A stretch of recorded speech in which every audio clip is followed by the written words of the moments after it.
हजरत आदम से लेकर जनाब ईसा तक आप सारे अंबिया को पढ़ ले, वो सारे यही कहते रहे कि अल्लाह के रसूल आने वाले हैं, अल्लाह के रसूल आने वाले हैं, वो आने वाले हैं। पर फर्क कितना है, वो कहा करते थे आने वाले हैं और हम कह रहे हैं कि आ गए हैं।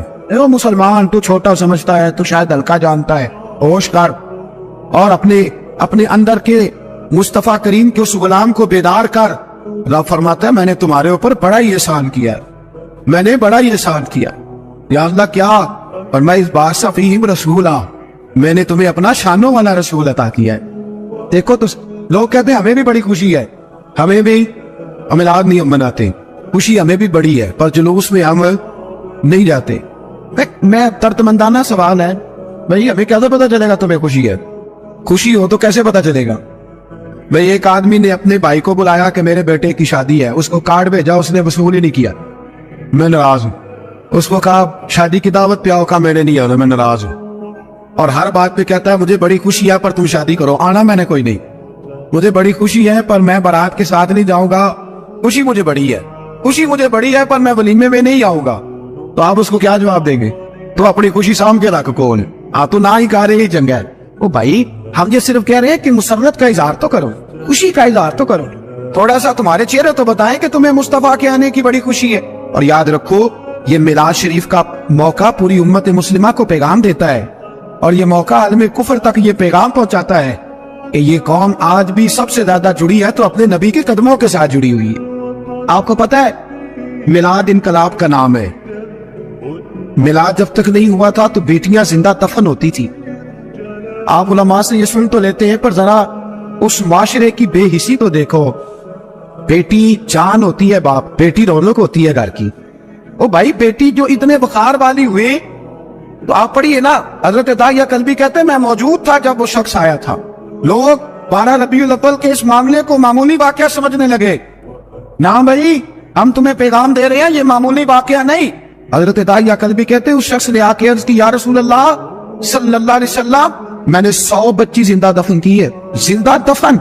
और कहते हैं मेरी अपनी बेटी, मैं सफर पे था तिजारत पे, तो मेरे पीछे से मेरे घर में बेटी हो गई, मेरी बीवी ने अपने मेके जाके छुपा दी, तो मैं वापस आया तो उसने कहा बच्चा हुआ था, फौत हो गया, मैंने दफन कर दिया। जब बच्ची 4-5 साल की हुई तो मुझे पता चला मेरी बेटी है। कहते मैं उसे लाया और मैंने उसे कहा मैं तेरा बाप हूं, तुझे तोहफा देके दूंगा, खाना खिलाऊंगा। कहते वो मेरे बालों से कभी लिपटती, कभी मेरे सीने पे हाथ रखती, कभी मेरा माथा चूमती, पर मैं उसे ले गया और ले जाकर मैंने गड़ा खोदा और उस गड़े में उस बच्ची को जब रखा, उसने बाहर आना चाहा तो मैंने उसके सर पे ज़रब लगाई। जब चोट लगाई तो वो दोबारा गड़े में गिरी। मेरा वैसे विजदान कहता है कि जब से मिलाद हो गया है, आज किसी बाप की बेटी अगर चारपाई से गिर जाए तो शायद वो सारी रात सो न सके कि बच्ची गिर गई है मेरी। कहते हैं मैंने चोट लगाई सर पे, खून बहा तो वो गिरी, मैंने मिट्टी डाली, वो अप्पा जी कहती रही। तो दाहिया कल्बी कहते वो बता रहा था और नबी करीम बार बार अपनी चादर का पन्नू उठाते थे और अपने आंसू पूछते थे, बार बार चादर का पन्नू उठाते थे और आंसू पूछते थे, बार बार उठाते थे आंसू पूछते थे। हजरत दाहिया कल्बी कहते हुजूर ने पूछा तेरी जुर्रत कैसी हुई, तो हौसला कहां से लाया? उसने कहा महबूबा पता नहीं, लेकिन कुर्बान जाऊं या रसूल अल्लाह सल्लल्लाहु अलैहि वसल्लम, मैंने आज सवेरे आपके किसी सहाबी को ये कहते सुना है कि वमा अरसलनाका इल्ला रहमतन लिल आलमीन। तो ये रहमतन लिल आलमीन के लफ्ज़ है, ये तो मैंने अपनी मरती हुई बेटी से सुने थे। तो आज जब मैंने उसकी जुबान से सुने तो मैंने कहा तू उन्हें जानता है? कहा जानता हूँ। कहा मुझे भी ले जाए। तो हुजूर मैं आपके दरवाजे आया हूँ, रब माफ कर देगा? तो मेरे हबीब ने फरमाया चल पढ़ कलमा, जो मेरा कलमा पढ़ दे अल्लाह उसके सारे गुनाह माफ कर दिया करता है। भाई गुलामों के साथ जुल्म, हजरत बिलाल हबशी, हजरत बिलाल के बारे में बड़े वाकयात मिलते हैं। एक वाकया बड़ा मुनफरद लिखा है किताबों में। हजरत बिलाल से लोगों ने कहा आप नबी पाक से मुतासिर कैसे हुए? तो जनाब बिलाल कहने लगे मैं ज्यादा लोगों को, मक्के के लोगों को जानता ही नहीं था, जो कि मेरी ड्यूटी थी घर में काम करने की, और मुझे सख्त सजा मिलती थी उमैया बिन खल्फ की तरफ से। बल्कि तहकीक ये है कि ये अब्दुल्ला बिन जदान के गुलाम उमैया बिन खल्फ ने तो जब इन्होंने कलमा पढ़ा तो फिर खरीदा। अब्दुल्ला बिन जदाद कहने लगा मैं फारग नहीं, आप ले लें, आप इसको सजाएं दें। तो कहते मैं उनके घर में होता था तो मैं तो ज्यादा लोगों को जानता ही नहीं था, कभी मुझे मौका ही नहीं मिला था बाहर निकलने। हमारी गुलामों की कोई जिंदगी नहीं होती। आज तो हर आदमी कहता है ना मैं कुछ चौधरी से लेके खाता हूँ। ये जो तेरे अंदर हौसला है ना, ये मेरे रसूल ने तुझे अता फरमाया। یہ میرے نبی نے تجھے دیا ہے، ورنہ تو غلام بکا کرتا۔ یہ حوصلہ تجھے رسالت مآب نے دیا۔ حضرت بلال کہتے میں ایک دن مجھے بخار چڑھ گیا بڑا تیز، میں لوگوں کو جانتا نہیں تھا، فرماتے مجھے تیز بخار چڑھ گیا تو ٹھنڈ بڑی سخت تھی، میرے مالک نے مجھے کئی کلو جو دیے پیسنے کو چکی پہ۔ کہتے میں بیمار تھا تو میں نے کچھ دوائی لی جو اس وقت موجود ہوتی تھی، تو میں نے ایک لحاف لیا، دودھ پیا تو مجھے نیند آ گئی۔ جب میں سویا تو میرا مالک آ گیا، اس نے آ کر کے مجھے سوئے ہوئے دیکھا تو کھینچ کر کمبل اتارا، رضائی اتاری، لحاف اتارا، کہنے لگا اب تیری سزا یہ ہے کہ تو کھلے میدان میں بیٹھے گا، وہاں چکی پیسے گا، اور دوسری سزا یہ ہے کہ تجھے قمیض پہننے کی بھی اجازت نہیں۔ حضرت بلال کہتے تیز بخار، ٹھنڈ کا عالم، اور جب میں چکی پیس رہا تھا تو رو رہا تھا، اور میں پوچھ رہا تھا خدایا ہمارے نصیب۔ سیدنا بلال حبشی رضی اللہ تعالیٰ عنہ فرماتے میرے دروازے کے قریب سے رسول پاک گزرے اور مجھے ہائے ہائے کرتے دیکھا تو دستک دی۔ میں نے کہا کون ہے؟ دروازہ کھلے آ جاؤ۔ محبوب اندر آئے تو پوچھنے لگے کیوں رو رہے ہو؟ میں نے کہا جاؤ اپنا کام کرو، یہاں دکھ سارے پوچھتے ہیں مداوا کوئی نہیں کرتا۔ کہتے میں نے سخت جملے کہے معاذ اللہ، حضور چلے گئے، اور جب حضور جا رہے تھے تو میں کہہ رہا تھا بس جا رہے ہو نا، میں نے پہلے ہی کہا تھا جاؤ۔ کہتے قربان جاؤں، تھوڑی دیر گزری تو اللہ کے رسول کے ہاتھ میں گرم دودھ کا پیالہ تھا، کھجوریں تھی، حضور تشریف لائے اور کریم رسول نے مجھے کھجوریں دی، دودھ پلایا اور کہا چل جا کمبل میں بیٹھ جا۔ تو میں نے کہا چکی کون پیسے گا، وہ تو بڑا مارے گا۔ کہتے ہیں لوگوں اس نبی کا میلاد اور معراج بھول نہ جانا، اس رسول پاک کی محبتوں میں کمی نہ آنے دینا، اس محبوب کا نعرہ ساری دنیا میں لگا دینا۔ فرماتے ہیں میرے حبیب کے میں قربان جاؤں، مصطفیٰ کریم نے فرمایا تو بیٹھ رضائی میں اور آج تیرے حصے کی چکی میں پیسوں گا۔ کہتے ہیں ساری رات حضور چکی پیستے رہے، ساری رات۔ سویرے میں اٹھا اور میرے حبیب پاک نے مجھے وہ سارا کچھ دیا اور خود چلے گئے۔ اگلی رات پھر آئی تو حضور پھر آ گئے، مجھے پھر رضائی میں لٹایا، دودھ پلایا اور ساری رات چکی پیسی۔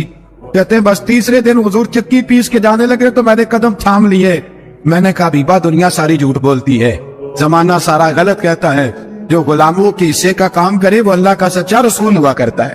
میں دو چار باتیں آپ سے وہ والی کرنا چاہتا ہوں جو میلاد شریف پہ سننا ہمارے لیے بڑا ضروری ہے۔ میرے عزیزو، جس طرح ہمارے ذمہ ماں باپ کے حقوق ہے، اسی طرح سے ہمارے اوپر ہمارے نبی کے بھی یہ حقوق خود قرآن مجید نے بیان کیے، رسول پاک نے بیان کیے، صحابہ کرام نے بیان۔ ہمیں قرآن و سنت سے وہ حقوق ملتے ہیں، ان میں پہلا حق یہ ہے کہ لِتُؤْمِنُوا بِاللَّهِ وَرَسُولِهِ، اللہ پہ بھی ایمان لانا ہے اور اللہ کے رسول پہ بھی، اور ایمان لانا ہے تگڑا سارا۔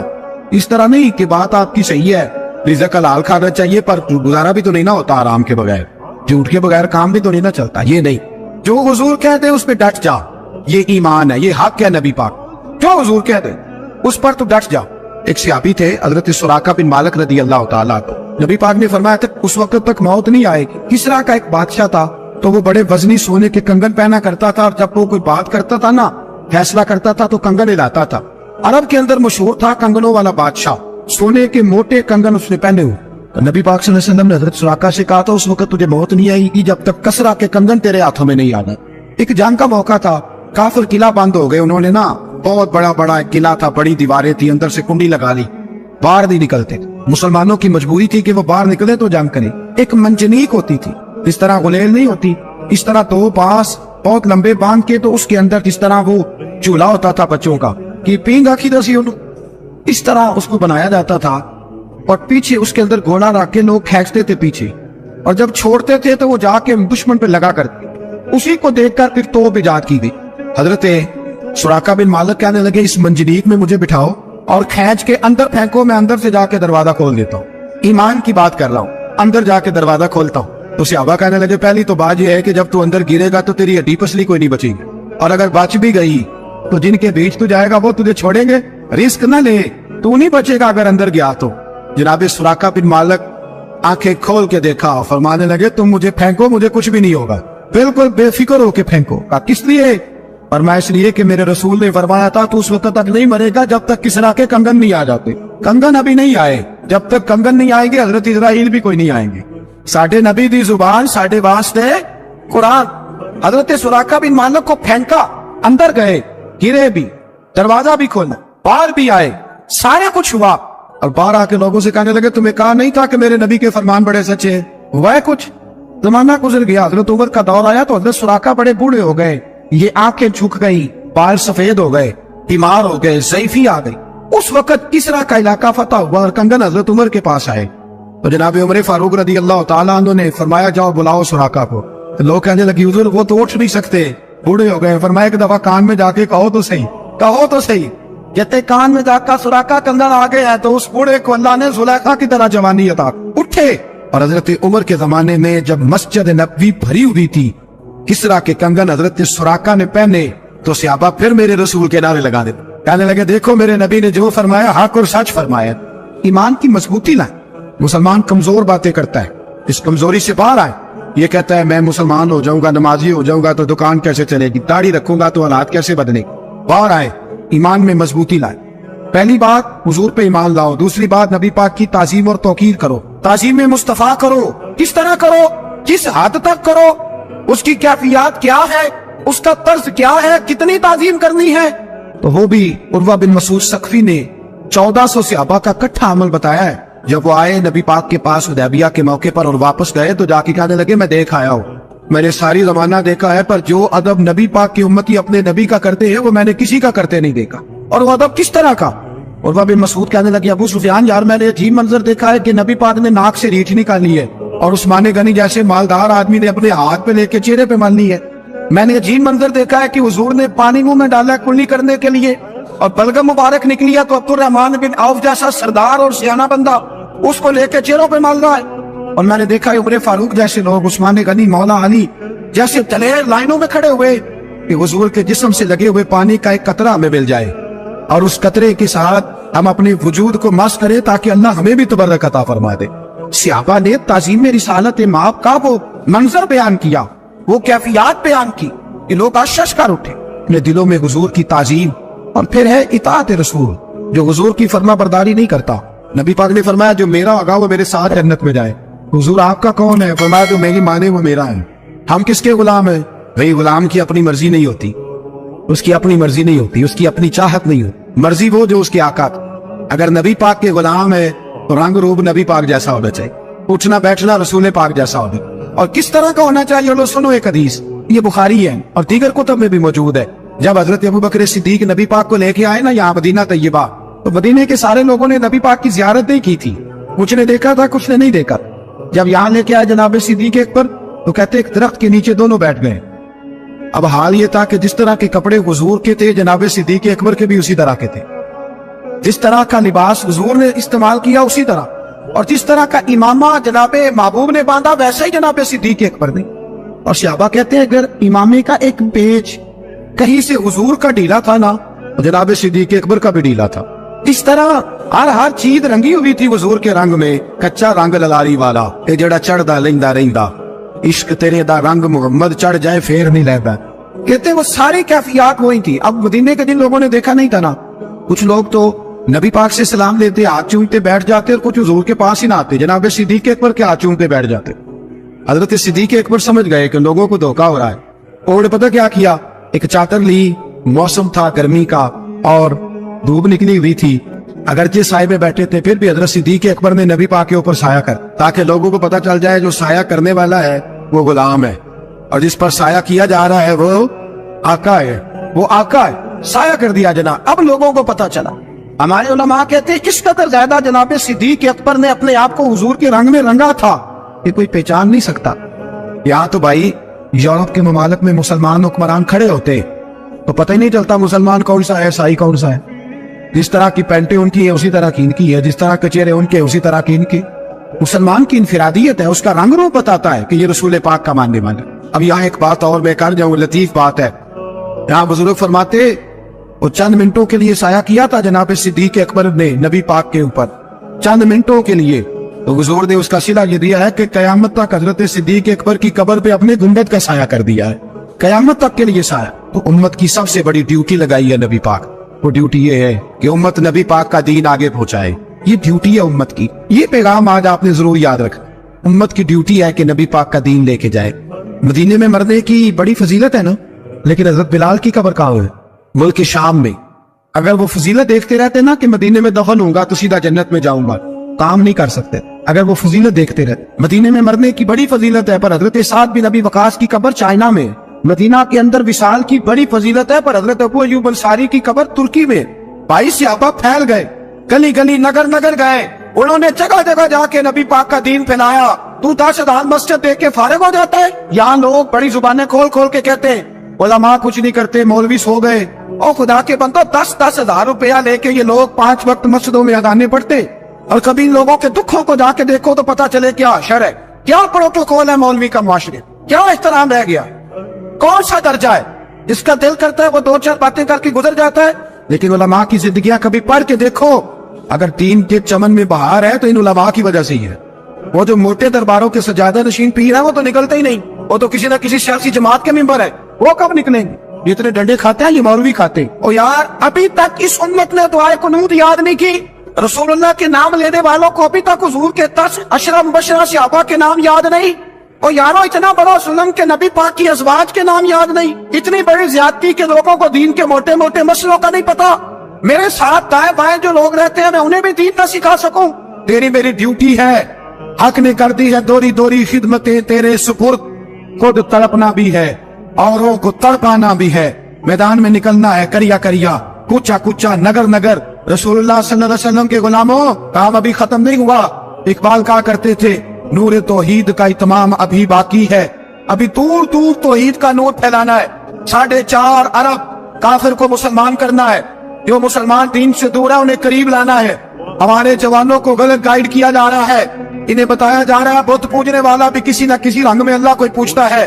हुक्मरान कहते हैं चर्च भी चले जाओ तो कोई हर्ज नहीं, होली दिवाली में भी चले जाओ तो कोई हर्ज नहीं। और जालिमों, तुम्हें शर्म नहीं आई, तुम्हें खबर ना हुई कि जिन बुत पूजने वालों की होली में तुम गए हो, इन बुतों के खिलाफ ही तो सारी जिंदगी मेरे नबी ने जिहाद किया है। इन बुतों के साथ ही, इन बुतों के मानने वालों के खिलाफ ही तो हुजूर निकले। तुम उनके पास चले गए जिनके खिलाफ हुजूर जिहाद करते रहे। हमें निकलना है, हमें 1 2 3 4 करके। आप यकीन करें, मैं तो कहा करता हूँ कोई आदमी अपनी दुकानदारी चमकाने के लिए भी इस दौर में दीन का काम करता है तो उसकी भी मेहरबानी। और चलो नाम तो ले रहा है, कुछ कर तो रहा है। हालात इतने गंभीर हो गए हैं कि आप सोच नहीं सकते। हमारे जवानों को धैर्य बनाया जा रहा है। ऐसी ऐसी चीजें सोशल मीडिया के जरिए हमारे घरों के अंदर आ गई है कि हर चीज बिखरी हुई है। मैं मुस्बत बात करने का आदी हूँ। मैं ये दरस देता हूँ आज के दिन उम्मत मुस्लिमा को। इतना बड़ा पिंडाल और सारा भरा हुआ, हजारों लोग यहाँ आए हैं। अभी एक साथी मुझे कह रहे थे आज तो वाकई आपने ईद बना दी है, ऐसे तो ईद पढ़न जाहिदा हाई तो आपने। तो मैंने कहा मैं हम कौन होते हैं ईद बनाने वाले, ये तो ईद महबूब को पैदा करने वाले ने बनाए। ये तो वाकई ईद का समा लग रहा है। अजीज भाई याद रखो, आज के दिन मुसलमान को अहद वफा करना है। एक मकरान शाह बादशाह गुजरा है ईरान का, कुछ नरम दिल था। वो ना सैर करने निकला, दरमियान में पुल आता था, एक दरिया था, उसका पुल था, पुल के उस पार जंगल था, सब्जा था, सैरगाहें बनी हुई थी। बादशाह वहां 2-4 दिन रहने का इरादा किया। जब बादशाह वहां पहुंचता है ना मकरान शाह, तो उसने देखा कि वहां 2-3 दिन क़याम करना है, झील है, सैरगाह है, वहां उसने रुकने का प्रोग्राम बना लिया। बादशाह तो अलहदा उसके लिए रिहाइश थी, सिपाही अलहदा रहते थे। यहाँ तो लोग कहते हैं ना वो पुलिस को डांटते हैं, पुलिस को पूछते हैं, और भाई पुलिस तो तुम्हारे मतहत होती है, पुलिस तो समझ गई है कि तुम किस तरह हमसे काम लेते हो, उनको तो तुम अपने तहत रखते हो। पुलिस वाले अलहदा रहते थे, उसके साथ जो सिपाही गए हुए थे, गनमैन गए हुए थे। मकरान शाह सैर सपाटे में रहता था। एक बूढ़ी औरत थी, उसकी एक गाय थी, वो जंगल के अंदर बूढ़ी रहती थी, गाय उसकी वहां चरती रहती थी। शाम को वो गाय घर लौटती, बूढ़ी दूध पी के सो जाती। सिपाही उस बूढ़ी के पास आए, कहने लगे तेरी गाय बड़ी सेहतमंद है, हमारे हाथ बेच दे। बूढ़ी ने कहा मेरे बुढ़ापे का सहारा है, उसका दूध पी के मैं जिंदा हूं, बेचूंगी नहीं। वही वाला काम जो हमारे मुल्क में होता है कि कीमत के साथ जमीन देनी है कि मुफ्त देनी है। जब बड़े आदमी को पसंद आ जाती है तो कहते हैं मोल देनी है कि मुफ्त देनी है। तो देनी पड़ती है, गरीब है, क्या करे, मजबूर है, मजलूम है। कहा बूढ़ी औरत से सिपाहियों ने बेच दे, कहा नहीं, कहने लगे नहीं बेचेगी तो हम ले लेंगे। उस औरत की गाय जबरदस्ती सिपाही जिबा करके खा गए। बूढ़ी ने बादशाह तक पहुंचना चाहा लेकिन उसको पहुंचने न दिया गया, मना कर दिया गया। उसकी रसाई ना हो सकी, गरीब औरत थी। जिस दिन मकरान शाह वापस आ रहे थे ना सैर करके, पुल से गुजर रहे थे, तो किसी ने बूढ़ी से कहा कि बादशाह गुजरेगा। वो छुप के पुल पे बैठ गई। اور مکران شاہ جب پل سے گزرنے لگے تو بوڑھی آگے آئی اور اس کے گھوڑے کی لگام پکڑی، ایسا جملہ کہا کہ مکران شاہ چکرا کے زمین پہ گرا، اور بوڑھی کہنے لگی مکران شاہ تیرے سپاہی میری گائے ذبح کر کے کھا گئے ہیں، تو بتا اس کا حساب اس پل پہ کھڑے ہو کے دینا کہ پل صراط پہ دینا ہے؟ بتا یہاں کھڑے ہو کے دے گا کہ وہاں کھڑے ہو کے دے گا؟ بول بتاؤ، یہاں دینا ہے کہ وہاں دینا ہے؟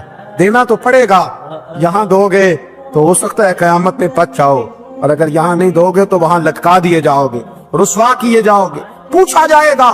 مکران شاہ چکرا کے گرا زمین پہ اور گر کے کہنے لگا بی بی میں وہاں حساب نہیں دے سکتا، دو دینا یہی لے لے، جو لینا یہی لے لے، آ جاؤ، وقت ہے، گنجائش ہے، مہلت کے دنوں میں توبہ کر لو، پلٹ آؤ، اللہ کے حضور حاضر ہو جاؤ۔ حضرت ابی بن کعب رضی اللہ تعالیٰ عنہ نے امیر المومنین سیدنا فاروق اعظم پہ مقدمہ کر دیا، عدالت تھی، جج تھی حضرت زید بن ثابت، حضرت عمر پہنچے، حضرت زید بن ثابت اٹھ کے کھڑے ہوئے، جگہ خالی کا، امیر المومنین بیٹھ جائیے۔ آپ فرمانے لگے زید یہ تم نے ناانصافی کی، ہم دونوں آئے تھے مقدمہ لے کے، یا تو دونوں کے لیے جگہ بناتے، تم نے ٹھیک نہیں کیا۔ پھر بات ذرا آگے بڑھی، حضرت ابی بن کعب نے مطالبہ کیا کہ حضرت عمر فلاں بات پہ قسم اٹھائیں، تو حضرت زید بن ثابت جاج تھے، کہنے لگے آپ امیر المومنین سے یہ مطالبہ کر رہے ہیں، آپ اس مقدمے کا فیصلہ کر لیں، اس کے بعد میں آپ کو فارغ کر دوں گا۔ آپ مجھے امیر المومنین کہہ رہے ہیں، اور امیر المومنین کہہ کہ آپ یک طرفہ ہو رہے ہیں، اور جو آدمی انصاف لینے آپ کے دروازے پہ آیا ہوا ہے، اس ملک کا مسئلہ کیا؟ اس ملک کا مسئلہ غریبی نہیں، میرے وطن کا مسئلہ یہ ہے کہ امیر غریب کے لیے قانون الگ الگ ہے۔ یہاں 11 سال 12 سال ایک شخص جیل میں رہ کے آتا ہے، لیکن بعد میں پتہ چلتا ہے وہ تو بے گناہ تھا، اس کے 11 سال کون واپس کرے گا؟ اس کے 20 سال زندگی کے جو سلاخوں کے پیچھے کٹ گئے کون واپس کرے گا؟ اور امیر آدمی وہ تو قبل از گرفتاری ضمانت کرا لیتا ہے، ان کے پاس تو بڑے بڑے ایشو ہیں، بڑے بڑے وکیل ہیں، بڑے بڑے ڈاکٹروں کی ان کے پاس رپورٹیں ہیں، وہ تو سارا کچھ کر سکتے ہیں، کوئی ہے ہی نہیں ان کو روکنے والا۔ میرے عزیزو آپ سمجھے میری بات کو، حضرت عمر فاروق فرمانے لگے یہ فیصلہ کر لیں، اس لیے کہ حضرت عمر اگر صرف اپنا سوچتے تو نظریہ نہیں بچتا تھا۔ جناب عمر رضی اللہ تعالیٰ عنہ نے نا صرف اپنا نہیں سوچا، انہوں نے کہا کہ سچ کو فروغ دیا جائے، ذات سے نکلا جائے۔ آپ فرمانے لگے تو نہ عمر کو کسی اونچی اڑان میں مبتلا نہ کر، عمر کو پتا ہے عمر کیا ہے، اسے وہ دور یاد ہے جب وہ اونٹ چرایا کرتا، لہذا میرے لیے وہی فیصلہ کر جو فیصلہ کرنے کا طریقہ قرآن و سنت نے ہمیں عطا فرمایا ہے۔ آپ نکلیں ذرا ذات پات کے چنگل سے، یہ جو بت پال لیے نا، اقبال کہتے ہیں گرچہ بت ہیں جماعت کی آستینوں میں، جماعتوں کے بت تو نہ بناؤ، تنظیموں کو بت تو نہ بناؤ، آپ برادری کو بت تو نہ بناؤ، آپ رنگ نسل کو بت تو نہ بناؤ، اگرچہ بت ہیں جماعت کی آستینوں میں، پر مجھے ہے حکم اعظاں لا الہ الا، یہ ٹوٹ جائیں گے لا الہ الا اللہ کی ضرب سے۔ وسیع الظرف، وسیع المزاج بنے، وسیع المشرب بنے۔ آپ کبھی بھی سوچوں کو اتنا محدود نہ کریں کہ آپ کسی ایک ابہام کا شکار ہو کے ہی ساری زندگی گزار دیں۔ کیا مسئلہ تھا عرب کے لوگوں کو؟ مسئلہ کیا تھا؟ صرف اتنا، ایک عجیب روایت ہمیں ملتی ہے سیرت کی کتابوں میں، میرے نبی پاک صلی اللہ تعالی علیہ وسلم نا رات کے وقت پہاڑ کی چوٹی پہ بیٹھ کے قرآن پاک کی تلاوت کرتے تھے۔ حضور نا رات کے وقت قرآن پاک کی تلاوت کر رہے تھے، نبی کریم تلاوت کر رہے تھے، اور جب یاسین والے نبی خود یاسین پڑھے، والضحیٰ والے محبوب جب خود والضحیٰ کی تلاوت کریں، مدثر والے محبوب جب خود مدثر پڑھے، تو انداز ہی نرالا، حضور قرآن پاک کی تلاوت کر رہے تھے تو اس تلاوت کی نا آواز گونجی، کہاں تک پہنچی؟ ابو جہل بھی کسی جھاڑی میں چھپ کے حضور کا قرآن سننے لگے، سریلی اتنی تھی، اس میں لطف ہی اتنا تھا۔ ابو سفیان بھی آ گئے، کسی جھاڑی میں چھپ کے قرآن سننے لگے، اخنس بن شریک بھی آ گیا، تھوڑا نہیں سنا، ساری رات ہی حضور کی تلاوت سنتے رہے، ساری رات تلاوت۔ پر کہاں چین لینے دے حضور کی میٹھی آواز، کہاں چین لینے دے حضور کی میٹھی آواز۔ تینوں پھر اٹھ گئے، کئی دن آتے رہے، ایک دن طے ہوا کہ آج کے بعد بالکل نہیں آنا، جو آئے گا سزا ملے گی، ہو گئی بات طے۔ اخنس بن شریک کہتے ہیں میں سویرے ابو جہل کے گھر گیا، میں نے کہا سن، ایک دن نہیں کئی راتیں، تو نے بھی سنا میں نے بھی سنا، دل پہ ہاتھ رکھ کے بتا وہ جو پڑھتے ہیں وہ حق سچ ہے کہ نہیں؟ کری بات کر، सुना तूने भी, सुना मैंने भी, सारी सारी रात सुना, बता बात सच्ची है कि नहीं?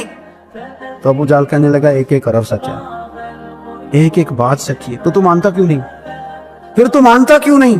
तो जो अबू जाल ने जवाब दिया, खुदा रहा उस पे गौर करना, मेरी मिन्नत समझकर इस बात पे गौर करना, ओ फिर तू मानता क्यों नहीं? तो अबू जाल कहने लगा हमारे कबीले का और बनु हाशिम का, हुजूर सैयद आलम के कबीले का शुरू से मुकाबला रहा है। उन्होंने अगर लोगों को खाने खिलाए तो हमने भी खिलाए, उन्होंने गरीबों का बोझ उठाया तो हमने भी उठाया, उन्होंने अगर घोड़ा दौड़ाया तो हमने भी दौड़ाया, फिर उन्होंने दावा कर दिया कि हमारे अंदर एक नबी आ गया है। अब हम कैसे मान दें उस कबीले में नबी आ गया? पहले क्या कह रहा है, बात बिल्कुल हक है, अब क्या कह रहा है? उसके कहने का मतलब ये है कि अगर मेरे कबीले में नबी आता तो मैं मान जाता। ओ खुदा के बंदो, ये बरादरी का बुत, कबीले को जो बुत बना लिया माज़अल्लाह, वो तासुब बन के आड़ बन गया, ग्रोह परस्त हो गए। वो कहने लगा उसका मतलब ये था कि मेरे कबीले में होते तो मैं मान जाता, कबीला दूसरा है। खुदारा, इन बुतों को तोड़ने की जरूरत है। काश अबू जहल ये समझता कि ये तो रब की तकसीम है ना, वल्लाहु यख्तस्सु बिरहमतिही मन यशा। वो कहता है मैं जिसको चाहता हूं अपने फजल से अपना खास बना लिया करता। लेकिन ये गुरोही तासुबात, कुरान मजीद आप देखें ना तो यहूदियों के बारे में अल्लाह फरमाते हैं, क्योंकि तौरात में भी हुजूर की शान, ज़बूर में भी हुजूर की शान, इंजील में भी हुजूर की शान है, हर जगह अल्लाह ने अपने हबीब के तज़किरे किए। रब करीम फरमाता है महबूब ये जो यहूदी है ना, यारिफूनहु कमा यारिफून अबनाअहु। कुरान मजीद के अल्फाज पे गौर कीजिए, कहा महबूब ये आपको इस तरह जानते हैं, इस तरह पहचानते हैं जिस तरह कोई अपने बेटे को पहचानता है।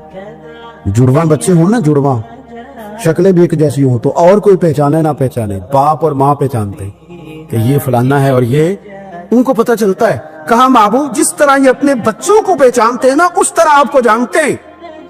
लेकिन वो कहते पता क्या थे? वो कहते थे कि हम वो वाली वही मानेंगे जो हम पे आई है, जो बनी इसराइल के नबी आए उनको मानेंगे। ये चूंकि हजरत इस्माइल अलैहिस्सलाम की औलाद में से है, रसूल रहमत सल्लल्लाहु अलैहि वसल्लम, लिहाजा नहीं माने। वो जो ग्रोही तासुब था ना, कबीले का तासुब ग्रोही, वो ले डूबा। वो तौरात पढ़ के भी, इंजील पढ़ के भी, बल्कि वो लोगों को कहा करते थे रसूल आने वाले हैं, रसूल आने वाले हैं, रसूल आने वाले, लेकिन हुजूर आ गए हजरत इब्राहिम की औलाद में से, हजरत इस्माइल की औलाद में से। इन्होंने कहा जी वो तो हमारे कबीले में होते तो हम मानते। मैंने भी गौर करना है, आपने भी गौर करना है। ये सोचे तो यहूदियों की है कि फलाना मेरे कबीले से हो तो फिर मानता हूँ, फलाना फलानी जगह हो तो, ये तो सोच हमारी नहीं। शेख अब्दुल कादिर जेलानी रदी अल्लाह ताला अन्हु इरशाद फरमाते हैं कि तू जहां भी हो ना, अपनी सोच को आजिज़ी वाली बना। आप फरमाते हैं अगर तेरी उम्र ज्यादा है और तेरे सामने एक शख्स खड़ा है जिसकी उम्र थोड़ी है, तो अपने ज़हन में ये बात बिठा कि उसकी उम्र थोड़ी है तो गलतियां भी तो थोड़ी है ना। और अगर तेरे सामने कुछ शख्स खड़ा है, तेरी उम्र थोड़ी है, उसकी ज्यादा है, तो फिर ये ज़हन बना ले कि अगर उसकी उम्र ज्यादा है तो उसकी नमाजें भी तो ज्यादा है ना, तिलावतें भी तो ज्यादा है ना, खैरात भी तो ज्यादा है ना, उम्र जो ज्यादा है। और अगर तू अनपढ़ है और तेरे सामने आलिम खड़ा है, तो इस तरतीब से आजिज़ी पैदा कर ले कि वो चूंकि आलिम है, तो मैं तो बहुत सारे काम अपनी जहालत की वजह से गलत कर लेता हूं, लेकिन वो आलिम है तो अपने इल्म की बुनियाद पर यकीनन वो मुझसे ज्यादा खैर इकट्ठी कर रहा है। और अगर तू आलिम है और तेरे सामने जाहिल खड़ा है, तो फिर भी तो अपनी तबीयत में आजिज़ी ला, और तू ये ज़हन बना कि वो अगर कोई गलती करेगा भी तो अपनी जहालत की वजह से करेगा। तो मुझे तो पता है सारा, ऐसा ना हो कि मेरा गुनाह डबल लिख दिया जाए। आप जहां हैं, जिस तरतीब से हैं, उस तरतीब से ही अपनी तबीयत के अंदर आजिज़ी लाएं। नबी पाक सल्लल्लाहु ताला अलैहि वसल्लम ने फरमाया, हज़रत अब्दुल्लाह इब्न मसूद रज़ी अल्लाह ताला अन्हु हदीस के रावी हैं, हुजूर ने फरमाया जिसके दिल में राई के दाने के बराबर भी तकब्बुर हुआ, वो शख्स जन्नत में नहीं जाएगा। तो अर्ज की या रसूलल्लाह सल्लल्लाहु अलैहि वसल्लम, एक आदमी अच्छा लिबास पहनता है, अच्छा बन के रहना चाहता है, साफ सुथरा बन के रहना चाहता है, क्या ये भी तकब्बुर है? सरकार ने फरमाया नहीं, अल्लाह तो खूबसूरत है, खूबसूरती को तो पसंद फरमाता है। तो या रसूलल्लाह सल्लल्लाहु अलैहि वसल्लम फिर तकसीम किस तरह करें, तकब्बुर के मफहूम को कैसे समझे? तो दो बातें नबी पाक अलैहिस्सलाम ने इरशाद फरमाई। सारे उन्वान को इन दो बातों में समझा जा सकता है। महबूब फरमाने लगे तकब्बुर तो ये है کہ بندہ حق قبول نہ کرے اور دوسرے بندوں کو اپنوں سے حقیر سمجھے. اگر تیرا کوئی بھی کمال قبول حق میں رکاوٹ بن گیا تب تو متکبر ہے، اور اگر کسی بھی مقام پر جا کر تو کسی کو حقیر سمجھنے لگ گیا پھر تو متکبر ہے. ورنہ اچھا لباس پہننے سے بندہ متکبر ہے نہیں ہوتا، اچھی گاڑی میں بیٹھنے سے بندہ متکبر ہے نہیں ہوتا، اچھے گھر میں رہنے سے بندہ متکبر ہے. بلکہ حضرت باجید بستامی رحمۃ اللہ علیہ تو یہاں تک فرماتے ہیں کہ میں نے بہت بڑے بڑے مکانوں میں درویش بستے دیکھے اور میں نے بڑے بڑے جبوں کے اندر تکبر کو ملاحظہ کیا، غرور دیکھا میں نے وہاں. عزیز دوستو، اپنے ذہنی سطح اس طرح کی بنائی جائے کہ مزاجوں میں ٹھہراؤ رہے، طبیعتوں میں. ہمیں نا 2-3 چیزیں بڑا پریشان کرتی ہیں. بعض لوگ ایسے ہیں جو کسی بڑی برادری میں جس کو وہ بڑا سمجھتے ہیں، باقی تو اللہ کو پتہ ہے نا بڑا کون ہے. کسی بڑے قبیلے میں جس کو دنیا میں بڑا گردانا جاتا ہے، اس میں اگر وہ امام اعظم ابو حنیفہ رحمۃ اللہ علیہ گزر رہے تھے تو بارش ہو گئی تھی اور کوفہ میں کیچڑ تھا، تو آپ نے جو جوتے پہنے ہوئے تھے ان جوتوں سے چلتے ہوئے نا آپ کے پاؤں سے کچھ مٹی اڑی، تو سامنے ایک یہودی تھا. اب اس زمانے میں دیواریں کچی ہوتی تھی، اس کے دیوار پر جا کے وہ مٹی جو تھی وہ لگ گئی. اب امام صاحب بڑے پریشان ہوئے کہ میں نے اس کی دیوار کو آلودہ کر دیا. یہاں تو لوگ اپنی اینٹیں رکھتے رکھتے کئیوں کی دیواریں توڑ ہی دیتے ہیں اور پھر وہ اس پر ماننے کو بھی تیار نہیں ہوتے، تسلیم کرنے کو بھی تیار نہیں ہوتے. وہ کہتے پھر کیا ہو گیا، اب ہمارا یہاں گھر ہے تو ہم نے ٹرالی منگوانی نہیں تھی، ہمارا حق بنتا تھا. امام صاحب کے پیروں سے ذرا کیچڑ اڑا، یہودی کی دیوار پہ لگا، اس کی کچی دیوار تھی. امام صاحب پریشان ہو گئے، سوچنے لگے کہ اگر میں دیوار سے یہ کیچڑ اتارتا نہیں تو یہ بھی زیادتی ہے، میں نے اس کی دیوار کو گدلا کر دیا، اور اگر میں اتارتا ہوں تو کچھ مٹی اس کی دیوار کی بھی اتر جائے گی، کچی دیوار ہے، یہ بھی زیادتی ہے. مومن گناہ کو پہاڑ کی طرح سمجھتا ہے کہ کہیں گر نہ جائے، اس کی بھی کہیں سزا نہ مل جائے. امام صاحب نے اس کے دروازے پہ دستک دی، وہ باہر آیا تو اتفاق سے وہ آپ کا مقروض بھی تھا، اس نے پیسے دینے تھے. باہر نکلتے ہی کہنے لگا اوہ آپ تو قرض لینے آ گئے، میرے پاس تو ابھی گنجائش نہیں ادا کرنے کی. تو امام صاحب کہنے لگے تو قرض چھوڑ، وہ میں نے معاف کیا، میرے سے غلطی ہو گئی ہے. میں آ رہا تھا، لکڑی کے جوتے اس زمانے میں کھڑاؤں لوگوں نے پہنے ہوتے تھے، کہا وہ میرے پیروں سے ذرا کیچڑ اڑا ہے، تیری دیوار پہ لگ گیا ہے. اب میں بڑی دیر سے کھڑا سوچ رہا ہوں کہ اگر میں تیری دیوار صاف نہ کروں تو میں نے یہ میلی کر دی، گدلی کر دی، یہ بھی بات درست نہیں ہے، زیادتی. اور اگر میں اسے صاف کرتا ہوں کچی دیوار سے کچھ مٹی اتر جائے گی تو یہ بھی زیادتی ہے. اب تو بتا میں کیا کروں. تو بے موسمہ پھل تھا نا یہ، تو بے موسمہ پھل دیکھ کے بندہ حیران ہو جاتا ہے. جو باتیں روٹین میں نہ ہو رہی ہوں وہ ذرا انوکھی لگتی ہے، بندہ حیران ہو گیا. غور سے امام صاحب کا چہرہ دیکھنے لگا، غور سے چہرہ دیکھنے لگا. ابھی تھوڑی دیر سوچنے کے بعد کہنے لگا حضور پہلے میں نے دین اسلام کے بارے میں پڑھا اور سنا تھا، آج میں نے دین دیکھا ہے. پہلے میں نے سنا تھا کہ دین اسلام اس طرح کا ہے، آج میں نے دین ہے. ہم نہ پوری دنیا کے کافروں کو دین سنانا چاہتے ہیں، دکھانا نہیں چاہتے. ہم نیک نظر آنا چاہتے ہیں، نیک بننا نہیں چاہتے. ہم نیک نظر آنا چاہتے، نتیجہ کیا نکلتا ہے کہ کچھ عرصے کے بعد پتہ چل جاتا ہے بندہ کس لیول کا نیک ہے، کیا معیار ہے اس کی نیکیوں کا. کہنے لگا حضور پہلے میں نے دین سنا تھا، آج دیکھا ہے. آپ وہ مٹی کی دیوار پر جو کیچڑ لگ گیا ہے، دیوار کو بعد میں صاف کیجئے گا، پہلے کلمہ پڑھائیں تاکہ میرے اندر کا کفر صاف ہو جائے اور مجھے مسلمان کر دے. جب بندہ بہت زیادہ غافل ہو جاتا ہے پھر اعلانیہ گناہ کرنے لگتا ہے. ایک گناہ، پھر اس کا اظہار گناہ. ایک بندہ، حدیث پاک میں آتا ہے، ایک بندہ رات کو کوئی غلطی کرتا ہے، اللہ تعالیٰ اس پہ پردہ ڈال دیتا ہے، لیکن وہ سویرے خود لوگوں کو بتاتا پھرتا ہے میں نے یہ کیا، میں نے یہ کیا. جب آپ اظہار گناہ کرتے ہیں نا تو سامنے والا بھی دلیر ہوتا ہے، کہتا ہے اس نے کیا میں کر لوں گا تو پھر کیا ہوا.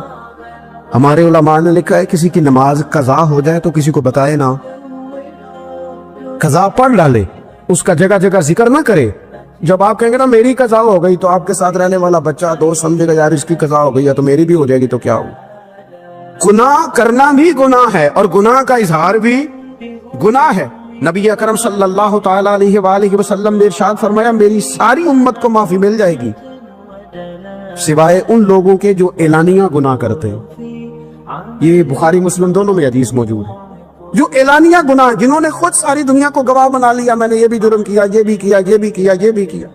خود انہوں نے لوگوں کے، بہت بڑے غافل آدمی کی علامت ہے کہ گناہ کرے اور پھر اوپر سے इलानिया गुनाह करे, इतना बड़ा जुर्म करे। फिर अगर हम देखना चाहें कि हम गाफिल तो नहीं, तो गाफिल बंदे की चौथी अलामत ही होती है कि वो फजूल कामों में वक्त बड़ा जाया करता है।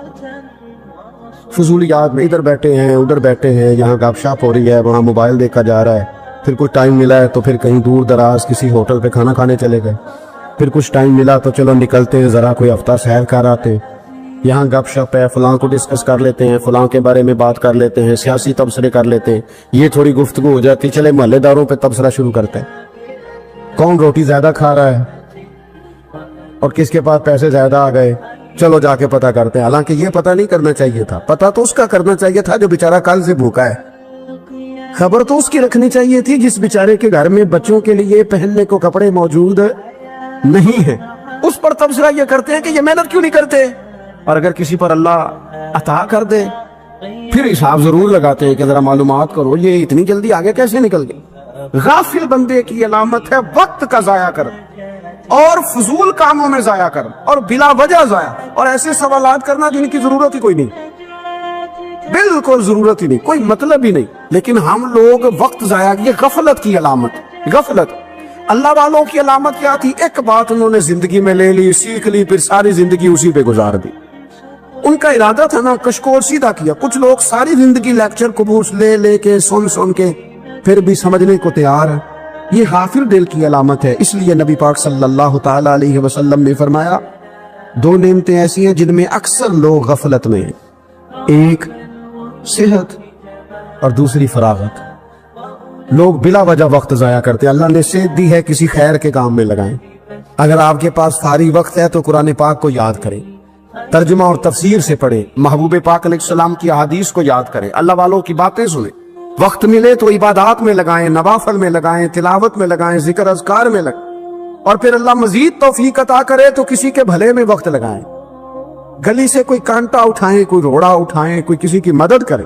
लेकिन ये गाफिल उन्हें की अलामत है कि अपने वक्त को जाया करना। और फिर इसी तरह गफलत की पांचवी अलामत यह है कि अगर बंदे को दुनिया से पूरा प्यार हो जाए, यानी शब कदर में भी आके कहता है या अल्लाह कभी पैसे दे देना, शब बरात वाले दिन भी कहता है कि मालिक अगर कभी कोई ऐसा सबब लग जाए ना, यानी बैतुल्लाह शरीफ के सामने खड़े होके भी अगर इसने माल ही मांगना है, वहां भी इसने यही सवाल करना है, हुब पे दुनिया इतनी गालिब आ जाए, तो ये गाफिल होने की अलामत। दुनिया जरूरत है, मकसद नहीं है। दुनिया की हाजत है, मकसद नहीं है, ये मकसूद नहीं। और जब लोग फकत दुनिया के माल को, दौलत को, नबी पाक अलैहिस्सलाम ने फरमाया वो लानती है जो दिरहम और दिनार का बंदा बन गया है, पैसों का बंदा बन गया है। मिल जाए तो खुश होता है, ना मिले तो तकलीफ में आ जाता है। ये गाफिल बंदे की अलामत। मोमिन तो वो होता है कि दौलत रिज़्क़ हलाल जरूर कमाता है ताकि किसी के आगे हाथ ना फैलाना पड़े, कोशिश जरूर करता है, पर दुनिया को जेब में जगह देता है, दिल में नहीं देता। उसकी जगह जहां है उसे वहां रखता है, उसे दिल में जगह, दिल तो एक है, उसमें रब और रसूल को बसाएंगे या किसी और को बसाएंगे। तो हुब्बे दुनिया ये गाफिल होने की बहुत बड़ी अलामत है। फिर इसी तरह जो बंदा रब करीम को जानता नहीं ना, वो भी गाफिल हो जाता है।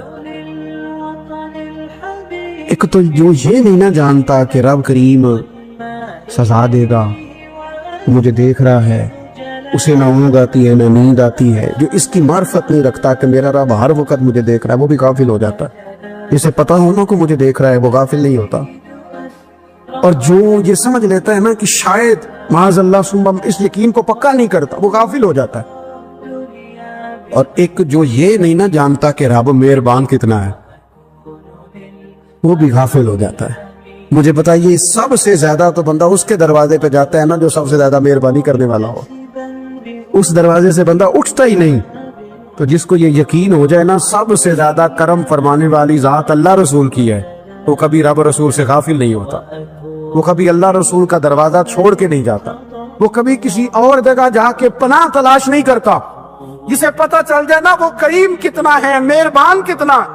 मुल्ला रूमी रहमतुल्लाह अलैह फरमाते हैं, बहुत बड़ा मुजरिम था एक बंदा, बहुत बड़ा गुनाहगार था, बुत को पूजता था, थक गया, सारी रात बुत के सामने खड़ा था, माज़अल्लाह या सनम या सनम या सनम कहते, थक गया। नींद आ गई, ऊंघ आ गई। जब पूरी तरह नींद आ गई और दिमाग पे नींद कब्जा करने लगी तो उसके मुंह से निकल गया, सनम सनम कह रहा था ना, निकल गया या समद, ओ बेनियाज मालिक। रब करीम ने फरिश्तों से फरमाया दौड़ के जाओ, जो कहता है इसे दे दो। फरिश्ते कहने लगे मालिक तो बुत को पुकार रहा था, उसने तो गलती से नाम लिया, फरमाया मुझे नहीं पता, लेकिन देखो ना उसने मुझे पुकारा तो है ना, कितनी देर से झूठे को पुकार रहा था, इसका मामला हल नहीं हुआ। अब अगर सच्चे को पुकारने पे भी हल ना हुआ तो फर्क क्या रह जाएगा। दे दो जो मांगता है, दे दो। मेरे दोस्त घर पता चल जाए वो करीम कितना है, वो मेहरबान कितना है। मेरे रसूल पाक अलैहिस्सलाम ने तो फरमाया तेरी आंख से अगर उसके खौफ से इतना आंसू भी निकल गया जितना मच्छर का पर होता है, तो जिस तरह भैंस के थनों से निकला हुआ दूध वापस थनों में नहीं ना जाता, जो इतना भी रोए ना रोए अल्लाह के खौफ से, वो बंदा दोज़ख में नहीं जाएगा। थोड़ी देर के लिए डर जाए अपने रब से, आए तो सही। अंत में मार्फत गफलत पैदा करती है, तू आ तो सही, वो तो करीम ही बड़ा है, वो तो मेहरबान ही बड़ा है। हजरत जुनैरा रदी अल्लाह ताला अन्हा हुजूर की सहाबियां हैं। अय्याम जो मक्के के थे मुसलमानों पर बड़ी आजमाइश के थे, उन्हें बड़ा मारा कुफार ने, इतना मारा कि उनकी बिनाई चली गई, नजर आना बंद हो गया। काफिरों की औरतों ने ताना दिया कि तूने हमारे बुत छोड़े हैं ना, तो देखना तेरी बिनाई चली गई। तो जनाब जुनैरा अल्लाह पे भरोसा, तवक्कुल, मार्फत इलाही का जज्बा, उठ के खड़ी हो कहने की चुप करो, तुम्हारे झूठे बुत क्या कर सकते हैं, मेरा रब चाहे तो सुबह जब मैं उठूं तो मेरी आंखें रोशन हो, अगर करीम करम कर दे। लोग कहते वाकई ऐसा हुआ, जब वो सवेरे उठी तो अल्लाह ने उनकी रोशनी वापस कर दी। तुझे पता चल जाना वो मेहरबान कितना है। वो एक बुजुर्ग थे तो उनसे किसी ने कह दिया कि अगर आपका हिसाब आपके माँ बाप के जिम्मे हो जाए तो फिर कैसा, पूछने के लिए क़यामत में अगर माँ बाप हिसाब ले तो फिर कैसा। तो बड़े सियाने लोग थे जो दिल वाले थे, कहने लगे नहीं रब करीम ही ठीक है, इसलिए कि वो माँ बाप से कहीं बढ़कर प्यार करने वाला है। अगर ये मार्फत मिल जाए वो करीम की